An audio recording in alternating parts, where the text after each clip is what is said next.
coaching klinik ke pemerintah daerah Provinsi Jawa Timur.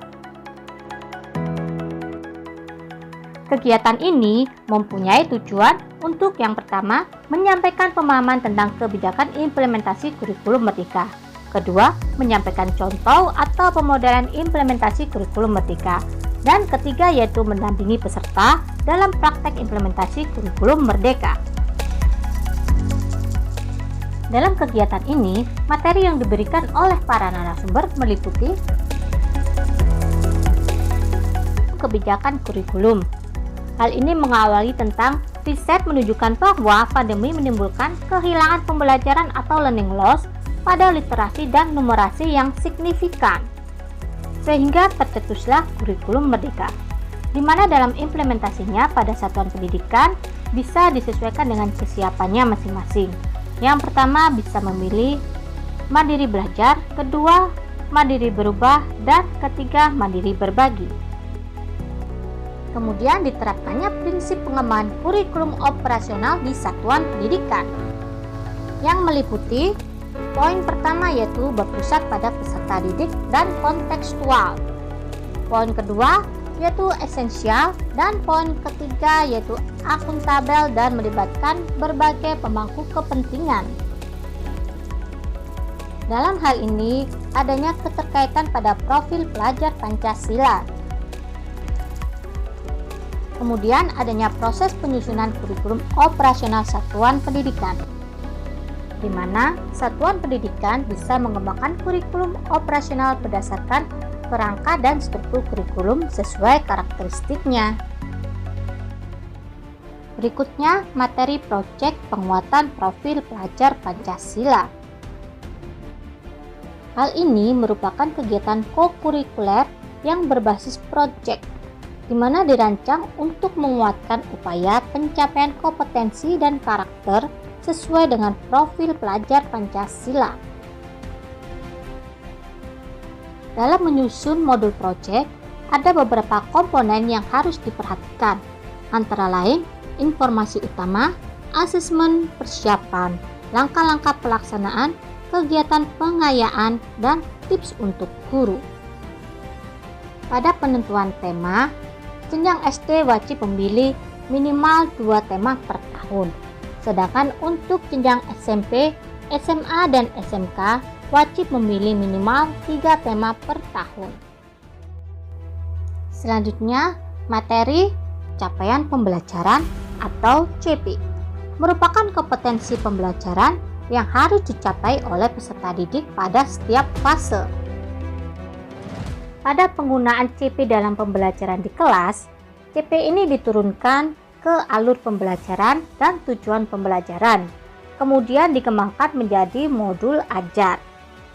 4 kriteria modul ajar, antara lain yang pertama, esensial, kedua, menarik, bermakna, dan menantang, ketiga, relevan dan kontekstual, keempat, berkesinambungan. Dan yang tak kalah pentingnya yaitu pada materi pemanfaatan platform Merdeka Belajar. Hal ini ada istilah yaitu satu akun untuk semua, di mana pada akun pembelajaran ini terdiri dari nama akun dan kata sandi yang digunakan untuk mengakses berbagai aplikasi pembelajaran. Pada platform Merdeka Mengajar ini terdiri dari mengajar, belajar, dan berkarya.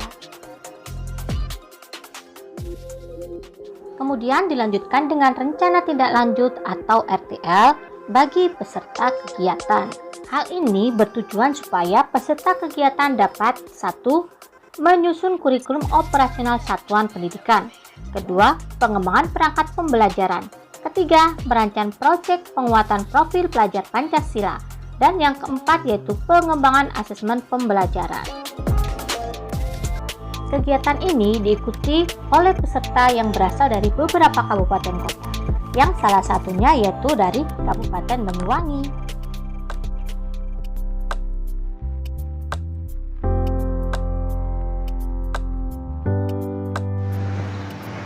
Assalamualaikum warahmatullahi wabarakatuh. Salam sejahtera selalu untuk kita semua. Saya, Lina Kamalin, Kepala SD Negeri 1 Laten, Banyuwangi. Pandemi merambah di semua sektor. Tak terkecuali dampaknya juga menimpa di satuan pendidikan. Namun pemerintah tidak tinggal diam. Kementerian Republik Indonesia mengeluarkan program Merdeka Belajar. Di antaranya melakukan pemulihan dampak pandemi pada sektor pendidikan, juga melakukan upaya pemulihan pendidikan dampak pandemi. Namun ini bukanlah hal yang mudah karena kami belum siap untuk menyusun kurikulum operasional satuan pendidikan berdasarkan dengan analisis konteks yang kami lakukan. Kami perlu melakukannya sehingga karakteristik bisa nampak di sekolah kami sehingga program pendidikan sesuai dengan kebutuhan. Bukan hanya itu, kendala kami yang berikutnya adalah bagaimana menyusun rencana pembelajaran yang berpihak pada siswa. Sesuai dengan filosofi Ki Hajar Dewantara, bahwa pembelajaran harus berpihak kepada murid sesuai dengan kodrat alam dan kodrat zamannya. Ini juga bukan hal yang mudah bagi kami untuk menyusun persiapan pembelajaran dan implementasi pembelajaran. Namun, kiranya keluhan kami ditangkap oleh Kementerian Pendidikan Republik Indonesia melalui Lembaga Penjaminan Mutu Pendidikan LPMP Jawa Timur yang melaksanakan program coaching klinik ke pemerintah daerah. Sungguh luar biasa, kami bertemu dengan para narasumber yang memberikan kami informasi, pengetahuan serta keterampilan sehingga kami mampu menyusun kurikulum operasional satuan pendidikan. Dan bukan hanya itu, melalui Project Bus Learning, proyek yang berbasis profil pelajar Pancasila. Melalui program ini kami bisa meningkatkan dan memulihkan kembali pendidikan. Bagaimana tidak? Secara kontekstual, secara holistik, dan secara berkeberpihakan kepada murid telah kami lakukan untuk akselerasi ini. Dan yang tak kalah penting dilatih untuk menyusun modul ajar. Apa itu modul ajar? Modul ajar adalah perangkat yang disiapkan untuk pembelajaran. Di dalamnya terdapat rencana pembelajaran sesuai dengan capaian pendidikan pada masing-masing fase, serta menyusun alur tujuan pembelajaran. Ini sungguh luar biasa, karena karakteristik siswa masing-masing terakomodir dalam perangkat ini. Dan yang kami banggakan, LPMP juga memberikan kami kesempatan untuk mendiseminasikan program ini melalui pendampingan. Terima kasih LPMP. Bukan hanya itu, kami juga memiliki rencana tindak lanjut. Kami siap bersama tim kurikulum di sekolah untuk menyusun kurikulum operasional satuan pendidikan, menyiapkan rekan-rekan pendidik untuk memahami lebih jauh profil pelajar Pancasila yang terintegrasi dalam kegiatan intrakurikuler, kokurikuler, dan ekstrakurikuler. Tentu saja dengan membuat jadwal yang rapi untuk bisa melaksanakan proyek profil pelajar Pancasila. Dan kami juga siap untuk menyusun modul ajar sehingga setiap pembelajaran telah berpihak kepada murid. Terima kasih LPMP Jawa Timur yang sudah memberikan kami pengetahuan, keterampilan, dan tentu saja pendampingan sehingga kami siap untuk mengimplementasikan kurikulum merdeka di tahun 2022. Terima kasih. Assalamualaikum warahmatullahi wabarakatuh.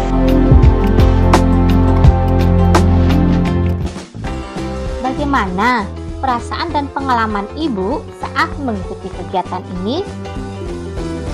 Kebayang ya bagaimana kita menghadapi pandemi, menyiapkan anak-anak untuk bisa belajar saja sulitnya luar biasa. Belum lagi membicarakan tentang kualitas pendidikan, itu juga memeras otak. Tapi kendala-kendala itu bisa tidak saya rasakan sendiri, saya pikir ya semua orang juga merasakan itu. Tapi kita memiliki tanggung jawab bagaimana bisa membawa pendidikan ini bisa lebih baik. Dan melalui coaching klinik ke pemerintah daerah ini luar biasa sekali ya, exciting ketika saya semua apa yang saya resahkan, apa yang saya khawatirkan itu bisa terjawab di sini. Saya bisa mengetahui bagaimana analisis konteks itu bisa saya gunakan untuk bisa menyusun kurikulum operasional satuan pendidikan. Dan yang luar biasa sekali, support, saya dapat banyak support loh di sini. Ya, jadi para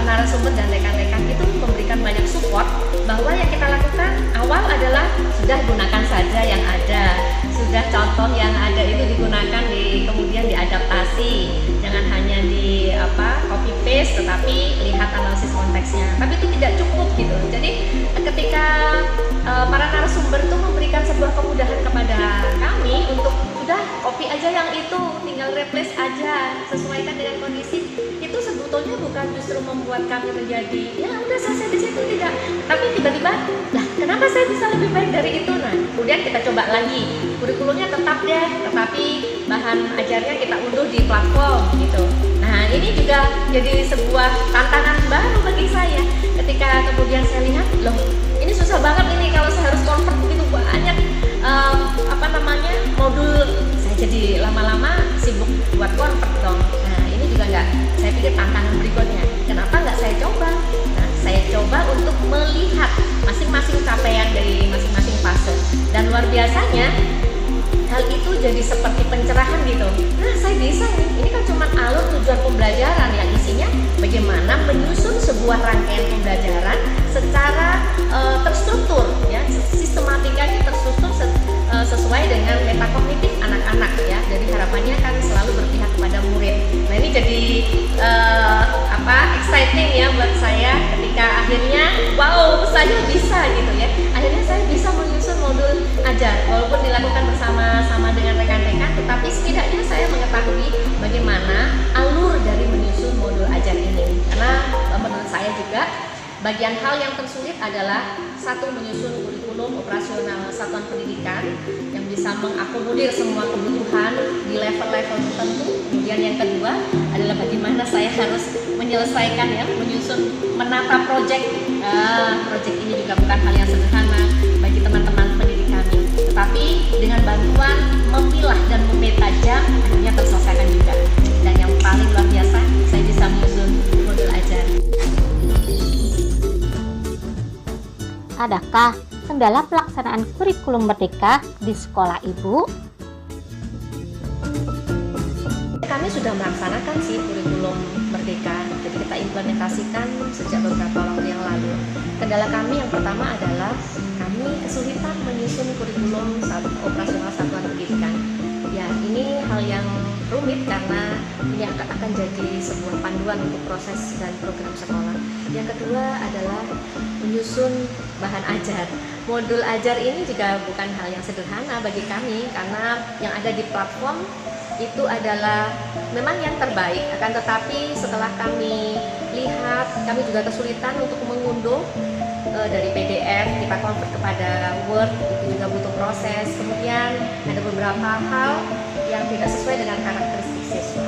Tapi dari program ini insya Allah saya memiliki keyakinan karena tadi malam bersama kelompok saya sudah bisa menyusun modul ajar sesuai dengan hasil asesmen diagnostik. Jadi kami lakukan asesmen diagnostik baik itu yang non kognitif maupun yang kognitif, dan hasilnya itu luar biasa. Kami sudah menyiapkan satu modul untuk 3 kali tatap muka, masing-masing 3 jampel pada mata pelajaran IPAS. Nah ini saya pikir ini adalah langkah awal dan saya optimis untuk bisa menyusun modul ajar untuk sekolah kami.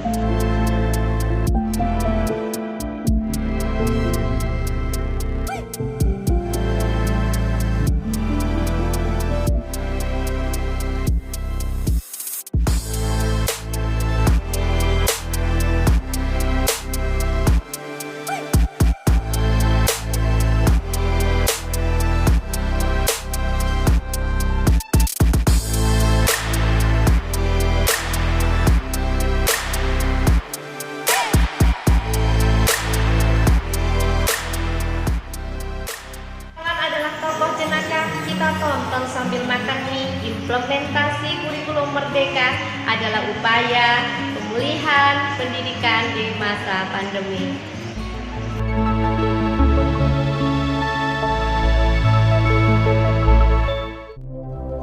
Terima kasih kepada semua pihak yang telah berperan serta dalam pembuatan video ini.